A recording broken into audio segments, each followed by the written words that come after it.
Hey guys, welcome back to Pierce Gaming News. Hope you guys' weekend was great. 4th of July. I mean, it was my birthday on Friday. 21 years old, 21 years young. Alright, let's just jump right into the gaming news. So, Burnout Paradise is looking to join, the Xbox One with the backwards compatibility. It's probably going to be on the first wave of the games released for it. And yeah, there's going to be, they announced 100 games at E3. Xbox 360 games, I should say. And Burnout launched in January of 2008. So yeah, it's more than likely going to be on there. And I mean, the Xbox One won't have all the games playable, which kind of sucks actually. But because they actually physically have to go back in and recode the games or reformat them or something. I forgot what it was. Forgot what they were saying.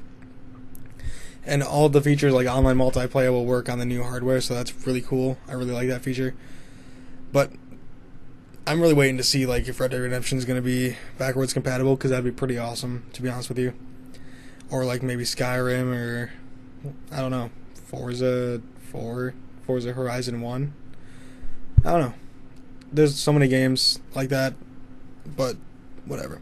You can't buy the Xbox 360 games digitally either. I almost forgot to say that. You have to buy them, or you have to have the physical disc. So if you wanted to think like, oh, they're going to release backwards compatible games on the store, they're not going to do that. That's not going to happen. So, yeah.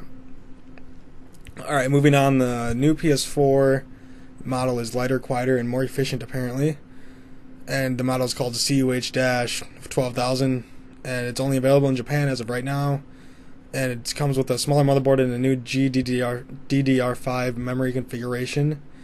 And I guess there's a as opposed to a 16 memory module that was used in the older version. Also, they changed the new PS4 model with a new Blu-ray drive, a new HDMI controller, and a new power supply, which is 80 grams lighter than the previous one and has a low energy output. I don't care. It's not anything that's spectacular. I know, like where you slide off the hard drive, that's going to be like a matte finish, like the rest of the console. I don't care really about that. And it's going to have a 1TB hard drive, so that would be pretty cool. That's mostly all that really happened with the new power supply, more energy efficient, and this is what they said, Sony said. Offering twice the storage of the existing PS4, you'll be able to download more of the games you love on your PS4, extend your play with more great add-on content, and save even more of your best gaming highlights. I literally just bought a 1TB hard drive today. $60. 2-year warranty, Western Digital. Good deal. I mean, it's a really good deal. I don't feel a need to buy a new PS4 to get a 1TB hard drive when you can upgrade it. $60, that's the price of a game, and there hasn't been any games coming out lately, so I might as well put that money into a hard drive. It's not anything spectacular or anything. Like, it's a PS4. I have my PC to worry about, too. I'd rather have top quality hardware on my PC than my PS4. I just wanted 1,000 gigs or a terabyte. So Call of Duty Black Ops 3 Zombies Mode and Collector's Editions will apparently be announced this week. So that's pretty cool. And I guess the attendees on July 9th at the panel at San Diego Comic-Con will be able to see Zombies reveal trailer and learn like which celebrities are going to be featured in the mode Advanced Warfare Zombies, and lets you play as celebrities such as like John Malkovich, Bill Paxton, and Rose McGowan, John Birth, and all. Never heard of them.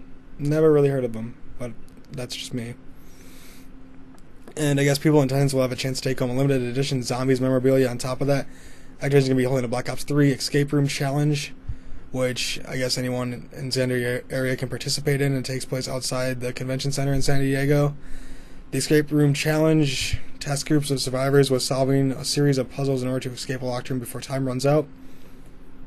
I mean, I'm sure they're going to release some more information, but this is just going to be the main things for Call of Duty at Comic-Con. Comic-Con looks to be pretty decent this year. Like I said, I'm not a huge Call of Duty fan, guys, but I figured I like to talk about it because I like to see like what they're doing with the game and stuff. I like to keep myself updated. So, yeah, I mean, that sounds cool. I'm glad Zombies is going to be back. I don't know if Advanced Warfare had Zombies or not. I'm not sure. I never played Advanced Warfare or Ghosts or anything. The last Call of Duty game I played was Modern Warfare 2, and I thought the game was pretty good. That was their last really, really solid Call of Duty game. But But yeah, moving on. Last piece of news. This actually kind of made me laugh. Actually did make me laugh. Watch Dogs graphics backlash prompted Ubisoft policy review. I don't know if you guys remember the E3 2012 trailer. Watch Dogs looked freaking insane. Like, the graphics were so good. And I was like, holy Christ, this game is going to be awesome. 2013, yeah, graphics were still great. 2014, the game released. And it was a steaming pile. Like, it was so horrible in the game's potential and everything, just, whatever. It just went down. So, Yves Guillermat, I think that's his name, came out and said, yeah, with E3 2015, we said, okay, let's make sure the games are playable, that they're running on the target machines. When we show something, we will ask the team, make sure it's playable, make sure gamers can immediately see exactly what it is. That's what we learned from the Watch Dogs experience. If it can't be played on the target machine, it can't be a risk. It's a real challenge to create those types of games when they come out, especially the first iterations. They are not perfect on everything, and we launched a good quality game for our first step on a new brand with new technology. It's just so complex. Seamless multiplayer connectivity with mobile and tablets, so many things. It was maybe a bit too much for a first edition. Yeah, it was. I don't think anybody uses the app or anybody really uses whatever.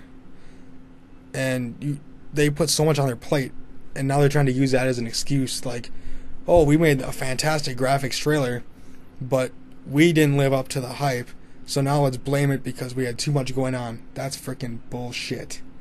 Okay?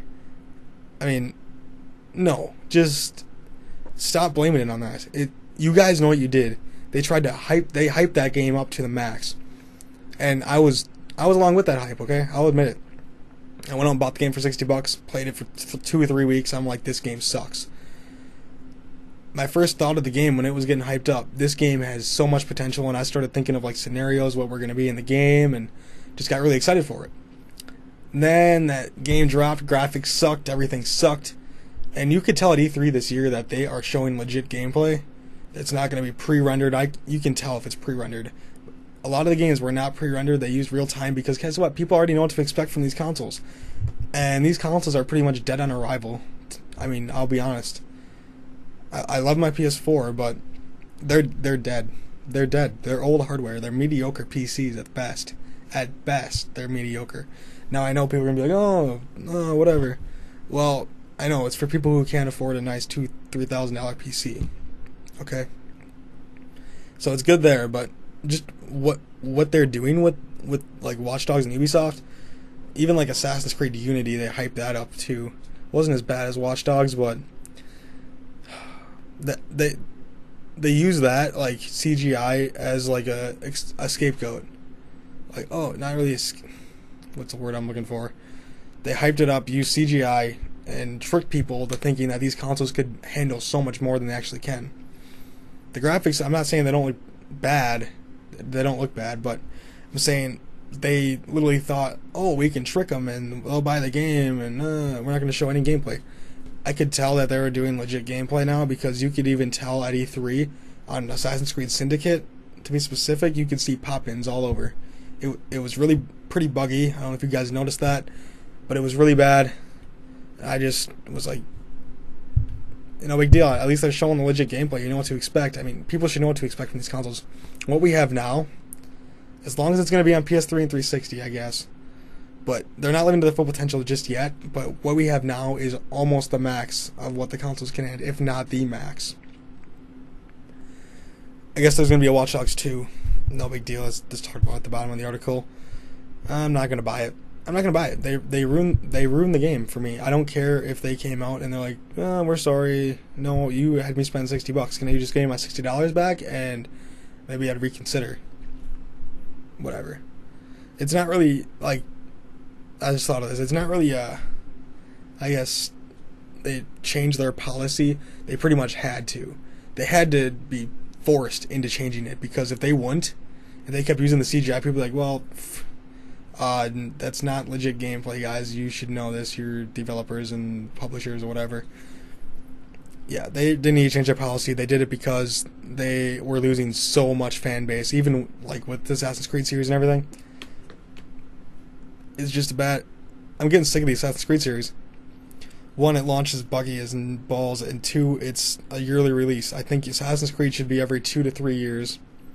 But nope, they want to milk that cow till she's dry. Well, that's all the news I got today. Make sure to like, comment, rate, and subscribe, and follow me on Twitch, Twitter, and Facebook. I'll talk to you guys tomorrow. Have a good one.